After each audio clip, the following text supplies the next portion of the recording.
আজকে এই কিছু কথা বলতে এলাম। তোমরা অনেকেই বলো যে কেউ বাজে কথা বললে তার অ্যান্সার দিও না।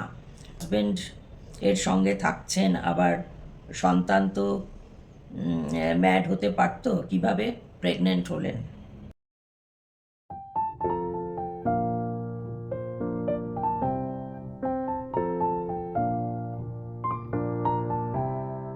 শুভ সকাল বন্ধুরা, কেমন আছো সবাই? আশা করি সবাই সুস্থ আছো, ভালো আছো, আর যে যেখানে আছো নিরাপদে আছো। এখন পুরোপুরি 11টা বাজলো, সকাল আর নেই।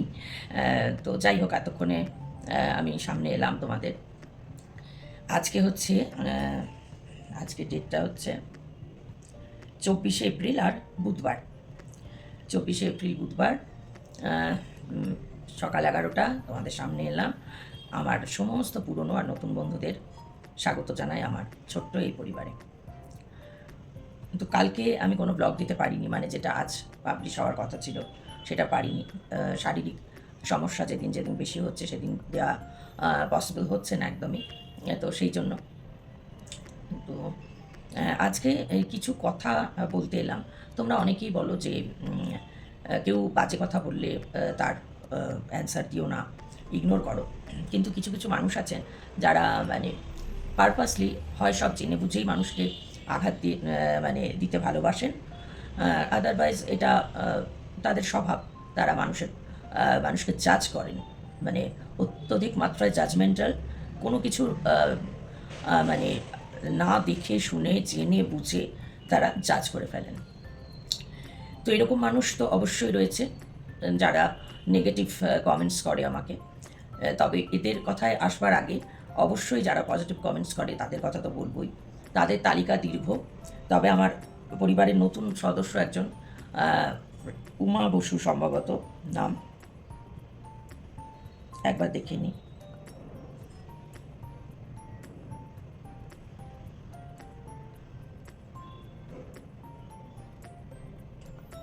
সরি, উমা বসু না, রাধা বসু। রাধা বসু, রাধা যে বলেছিল যে ওর নামটা যেন আমি আমার ব্লগে নিই, তাই জন্য রাধার নামটা নিলাম, রাধা বসু। দেখো, আমি তো এখানে সবাইকেও মেনশন না করলে কে আমার থেকে বড় বুঝতে পারি না। আমি সবাইকে হয় সমবয়সী বা ছোট ধরে তুমি বলে নাম ধরেই বলি।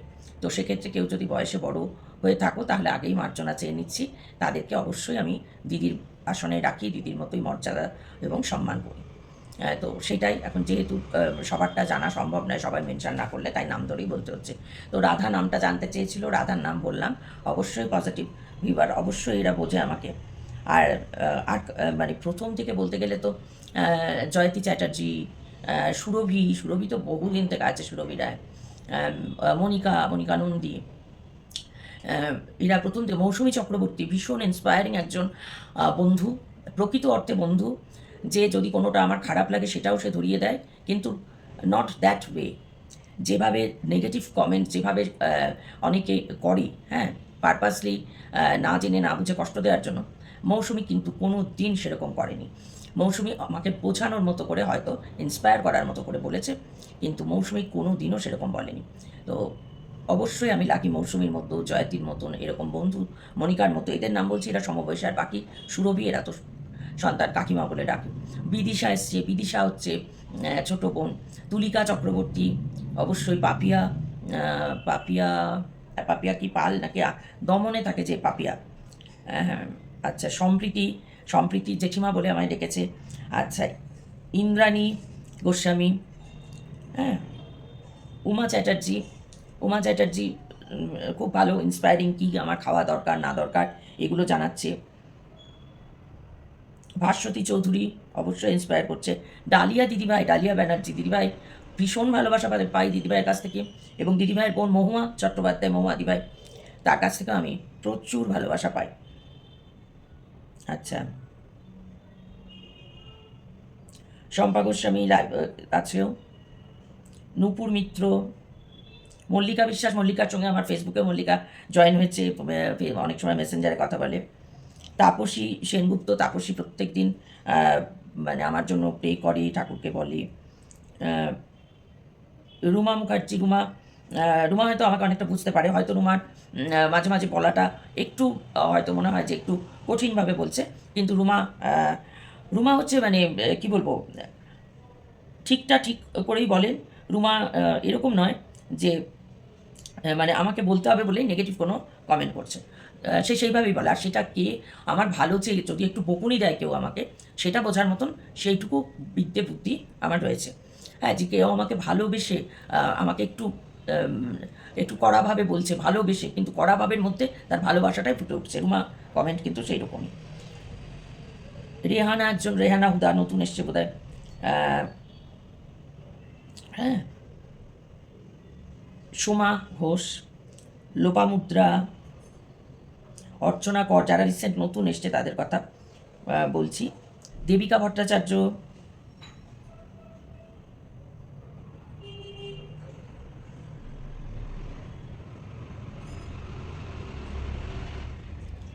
হ্যাঁ,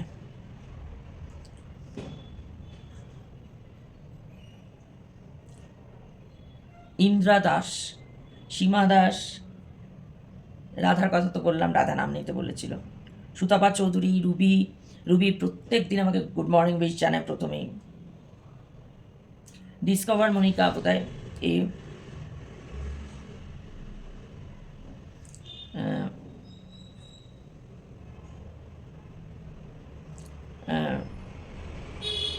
সুদীপ্তা বসু রায়চৌধুরী।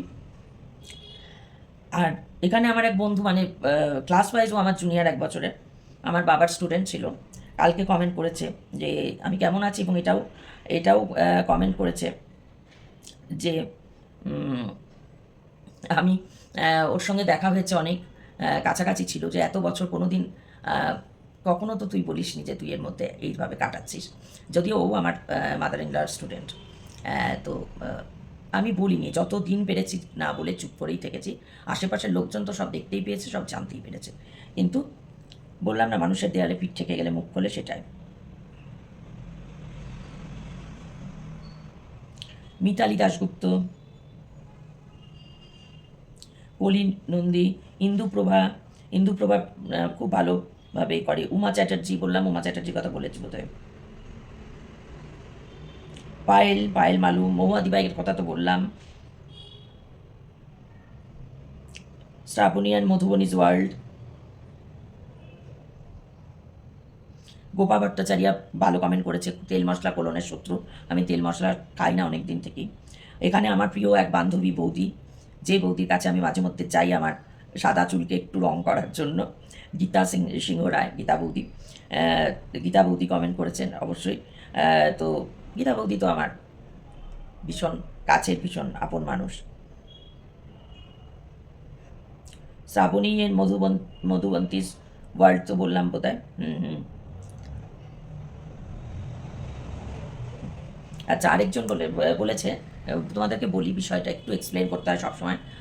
একজন বলেছে হ্যাপি মাদার, হ্যাঁ, সম্ভবত চ্যানেল বা যাই হোক, ম্যাড হাজব্যান্ড এর সঙ্গে থাকছেন, আবার সন্তান তো ম্যাড হতে পারতো, কিভাবে প্রেগনেন্ট হলেন? দেখো, যখন প্রথম বিয়ের পরে যাই, কিছু তো অস্বাভাবিকতা প্রথম থেকেই ছিল, কিন্তু মানুষ অত কিছু তলিয়ে বা অত বুদ্ধি মত্তার সঙ্গে যদি চলতে পারতাম না, তাহলে অবশ্যই আজকের দিনে ক্যামেরা ওপেন করে তোমাদের সামনে আমার যন্ত্রণার কথাটা বলতাম না। তখন আমি বুঝতে পারিনি বিষয়টা যে এতটাই সিরিয়াস, এবং আগামী দিনে গিয়ে কী ভয়ঙ্কর পরিস্থিতি হতে চলেছে সেটা অনুমান করতে পারিনি। আর যেহেতু আমি বেরিয়ে যাইনি, আমার যেহেতু মা ছিলেন না, মা মারা গেছিলেন, আমার কোথাও যে শূন্যতাটা ছিল, যে জায়গাটা ফাঁকা ছিল, সেই জায়গাটা পূরণ করবার জন্য আমি ভীষণই ব্যস্ত হয়েছিলাম। তো সেইটা পূরণ করতে পারতো একমাত্র আমার সন্তান, সেই জন্যেই সন্তান এসেছিল পৃথিবীতে। হ্যাঁ, বলতে পারো যদি সেই রকম অ্যাঙ্গেল দিয়ে, সেই ইয়ে দিয়ে ভাবা যায়, তাহলে হয়তো সন্তান আনা উচিত হয়নি, কিন্তু তখন আমার সেই রকম ভাবার মতন সেই মানে কী বলবো, সেই রকম বুদ্ধি সে ছিল না, সেইটা ছিল না, সেটা থাকলে হয়তো আনতাম না। হ্যাঁ,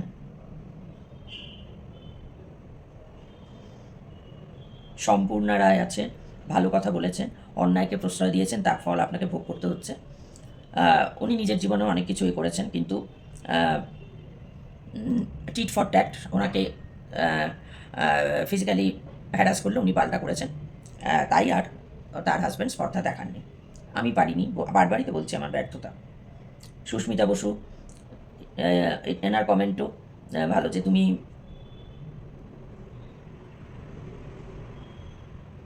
যে এত চাপ নিলে কীভাবে শিক্ষিত মেয়ে হয়ে, ডেফিনেটলি একদম ঠিক কথা। শিখা চৌধুরী যেমন বলেছেন আপনার বাপের বাড়ি শিক্ষিত বলছেন, আপনিও তাই। শিক্ষার মূল্যটা কী তাহলে, যদি বাঁচার জন্য সেই শিক্ষা দীক্ষা কাজে না লাগবে? একদম ঠিক কথা। শিক্ষার কী মূল্য যদি আমি সেটাকে কাজেই না লাগাতে পারলাম?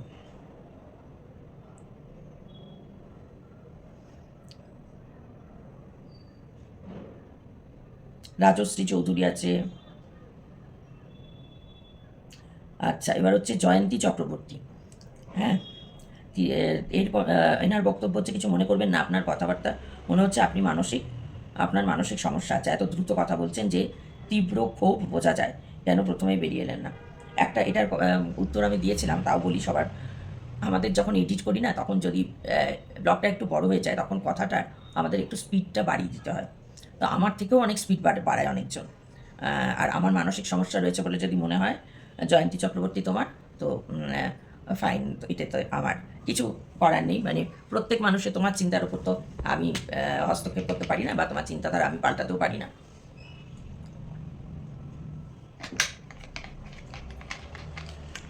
আচ্ছা, অর্চিতা ঘটক বলে বাচ্চা মেয়ে আছে, অর্চিতা আছে।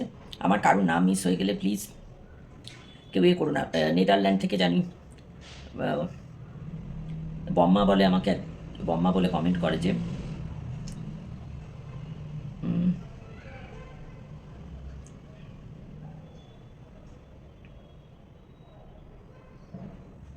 আচ্ছা, ওর নামটা আমি যদি ভুল হয়ে যায়, মিস হয়ে যাচ্ছে হয়তো। সম্প্রীতির তো বলেছিলাম, আর একজনের নাম আমার মনে আসছে না।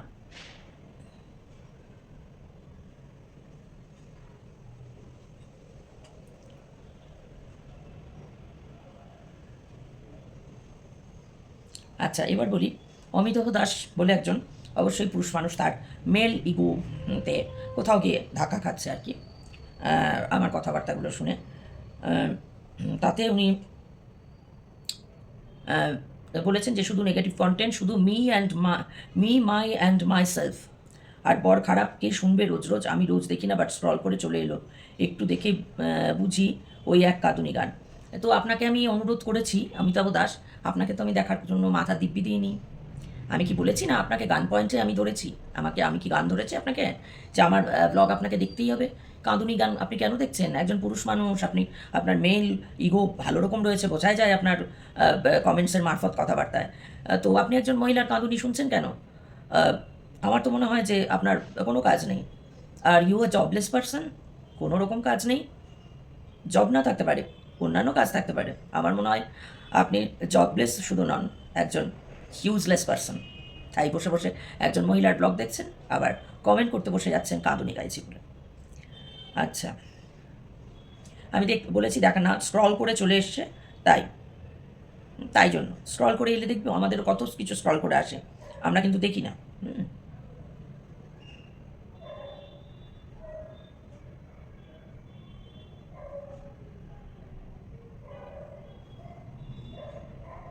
ও সোনালির নাম বলতে ভুলে গেছি, সোনালি মুখার্জি, স্বস্তি মুখার্জি, যে দুজনের কথা ভুলে গেছিলাম।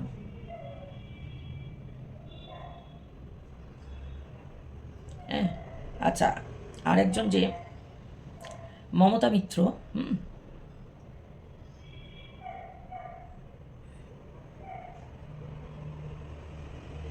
আচ্ছা, যারা নাম নেই, ধরো এরকম ইউজার, এরকম CX9WK এরকম আছে, তারাও কিন্তু ভুল বুঝো না, আমি কিন্তু মানে ওই নামগুলো দিতে পারছি না।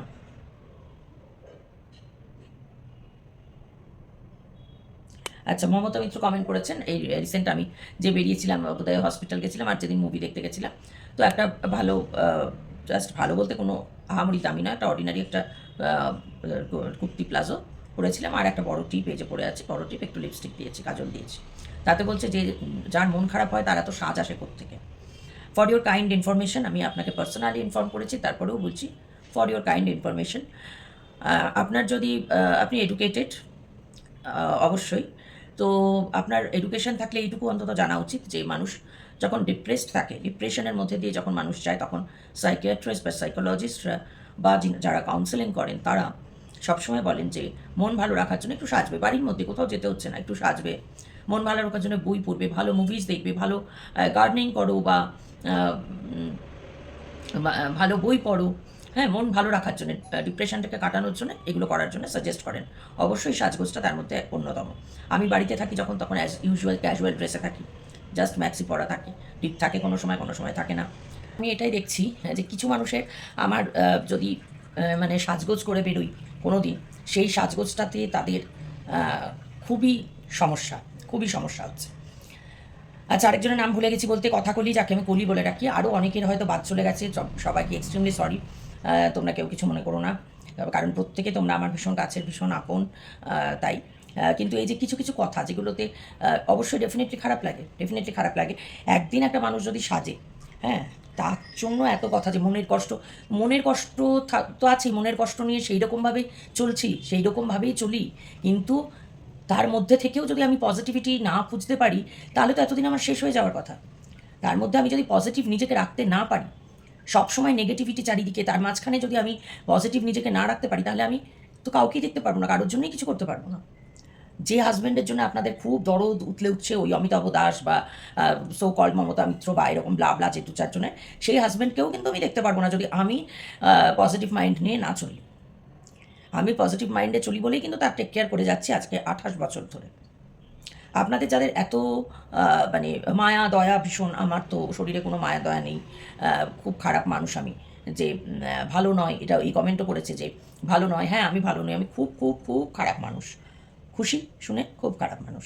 তো আপনাদের এত মায়া দয়া তো আসবেন নাকি আমি আমার অ্যাড্রেসটা দিয়ে যাবো, একবার দেখবেন নাকি আমার হাজব্যান্ডকে নিয়ে গিয়ে রাখার জন্য? 24 আওয়ার্স, 24 ঘন্টা সময় দিলাম, 28 বছর বরং 24 ঘন্টা সময় দিলাম, রাখবেন? বলবেন। যদি সেই রকম থাকে গার্ডস রাখবার মতন, বা এইরকম পেশেন্টের সঙ্গে ডিল করবার মতো গার্ডস করে থাকেন, এইরকম সিচুয়েশন ফেস করে থাকেন, তবেই কমেন্ট করবেন, আদারওয়াইজ এই কমেন্টগুলো করবেন না। কারণ এই কমেন্টের মাধ্যমে শুধু আপনাদের যে ছোট মন বা মানসিকতার পরিচয় দেয় তাই নয়, আপনারা আক্ষরিক অর্থে কতটা অশিক্ষিত, yes I am repeating again, আপনারা কতটা অশিক্ষিত সেটারই প্রমাণ হয়। কোনো শিক্ষিত মানুষ, প্রকৃত অর্থে শিক্ষিত মানুষ জাজ করবার আগে দুবার ভাববে। কজনকে দেখেছেন আমার মতন বহু বহু বহু মহিলা আছে, মেয়ে আছে, যারা এরকম হাজব্যান্ড নিয়ে mentally not proper, mentally problem, এরকম মেন্টাল প্রবলেমের হাজব্যান্ডকে নিয়ে, বা অন্যান্য হয় সে অ্যালকোহলিক বা তার কোনো এক্সট্রা ম্যারিটাল রয়েছে, এরকম নিয়ে কত মহিলা, কত মেয়ে সংসার করছে, প্রতিদিন যুঝে যাচ্ছে, প্রতিদিন লড়াই চালাচ্ছে। কজনের খবর রাখেন আপনারা? নিজেরা সুখে আছেন, ভালো থাকুন। আমি সবসময় বলি, আমি সবসময় চাই সমস্ত মেয়েরা ভালো থাকুক, সব মহিলারা ভালো থাকুক, কিন্তু নিজে সুখে আছেন বলে অন্যের অসুখটাকে, অন্যের যন্ত্রণাটাকে নিয়ে বিদ্রূপ করবেন, বা যা ইচ্ছে হলো কমেন্ট করে দেবেন, তাকে যা ইচ্ছে হলো দাগিয়ে দেবেন, হ্যাঁ, সেটা তো হয় না ভাই, তাই না? কি করা যাবে? শিক্ষাটাই নেই, আপনাদের আপব্রিঙ্গিংটাই ঠিক নয়। দুঃখের সঙ্গে বলছি, আপনাদের বাবা মা আপনাদেরকে সেইভাবে বড় করতে পারেননি, সেই শিক্ষাটা দিতে পারেননি, তাই জন্য আপনারা অন্যকে কষ্ট দিয়ে আনন্দ পান। এবং অবশ্যই আপনাদের কোনো কাজ নেই, শুধু মোবাইলটা খুলে বসে যখন যেখানে ইচ্ছে, যার চ্যানেলে ইচ্ছে গিয়ে তাকে তার বাপ্পান্ত করেন। বেসিক্যালি আপনাদের জন্য না খুব করুণা হয়। আপনারা ডেফিনেটলি ফ্রাস্ট্রেটেড আপনাদের লাইফে। সেই ফ্রাস্ট্রেশনটা বের করবার জায়গা হিসেবে বেছে নেন আমার মতন যারা একটু সফট মাইন্ডেড ক্রিয়েটার রয়েছে এখানে, তাদেরকে বেছে নেন। তো ঠিক আছে বন্ধুরা, আজকের মতন এটুকুই আমার কিছু বলার ছিল। তোমরা বলো যে এদের কথা পাত্তা দিও না, ইগনোর করো। অবশ্যই 2-3 জনের কথার রিপ্লাই দিলাম, কিন্তু যে বড় সংখ্যক মানুষের ভালোবাসা, তাদের নামগুলো আমার জানানোর মনে হয়েছে উচিত। যেহেতু আমার কাছে রিকোয়েস্ট এসছে একটু নাম বলার জন্য, সেই জন্য আমি বললাম। আবারও বলছি, যাদের নাম বাদ চলে গেল, বলতে পারলাম না হয়তো, প্লিজ তারা কিছু মনে করো না। আমাকে, কারণ আমি মনে রাখতে পারি না, সব কমেন্ট সবসময় শো করে না, তো সেই জন্য। তো তোমরা সবাই ভীষণ ভালো থেকো, সুস্থ থেকো, এই গরমে নিজেদেরকে প্রোটেক্ট করো যতটা সম্ভব এই গরম থেকে। আর অবশ্যই সবসময় আনন্দে মজায় হাসি খুশিভাবে থাকবে, আর আমার পাশে আমার সাথে যেমন আছো সেই রকমই থাকবে। আমার কথাগুলো যদি মনে হয় জাস্টিফাইড, মনে হয় যদি ভালো লাগছে, মনে হয় যদি যে হ্যাঁ কিছু যারা যেরকম কমেন্টস করছেন তার জন্য আমি যেটুকু বলেছি আমার তরফ থেকে যেটুকু বোঝানোর বুঝিয়েছি, যদি সেটা ভালো লাগে তাহলে একটু লাইক করো, কমেন্ট করো অবশ্যই। আর নতুন বন্ধু যারা এখনও আমার পরিবারে আসেনি তাদের কাছে আমার একান্ত অনুরোধ, আমার পরিবারে এসো, আমার ভালো লাগবে। তো ঠিক আছে বন্ধুরা, আজকে আমার আর কোনো ব্লগিংয়ের ব্যাপার নেই, এইটুকুই কথোপকথন ছিল তোমাদের সঙ্গে, সেটুকু বললাম। তোমরা সবাই ভালো থেকো, আবার শরীর ঠিক থাকলে আগামীকাল নতুন দিনে আবার তোমাদের সামনে হাজির হয়ে যাব। ততক্ষণ সবাই খুব সুস্থ থেকো, ভালো থেকো, আর অবশ্যই নিরাপদে থেকো।